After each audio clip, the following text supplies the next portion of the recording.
নদীর ধারে ছিল একটি ছোট গ্রাম, সবুজ গাছপালাতে ভরা। গ্রামের সৌন্দর্য যেন অহরহ। সে গ্রামের এক কোণে একটি কুড়ে ঘরে থাকত রহিম ও তার মা। রহিম ছিল খুব সৎ ও পরিশ্রমী। তারা অভাবের মধ্যে দিন কাটাত। কোনো বেড়া খেয়ে আর কোনো বেড়া না খেয়ে তারা দিন পার করত।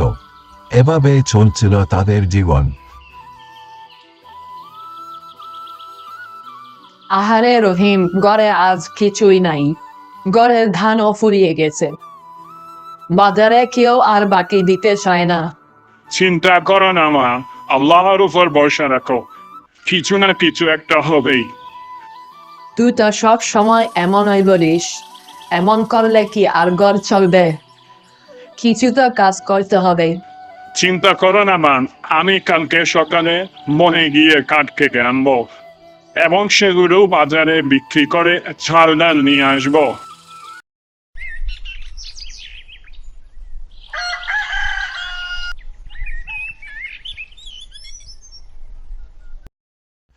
পরের দিন সকালে রহিম বনে কাঠ কাটতে চলে গেল।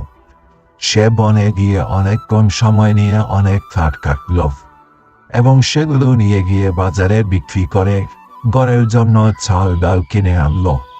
এরপর থেকে রহিম প্রতিদিন বনে গিয়ে কাঠ কাটত এবং সংসারের খরচ জোগাত। এভাবেই চলছিল তাদের জীবন। তারপর থেকে তাদের পরিবারের অভাব অনটন দূর হয়ে গেল।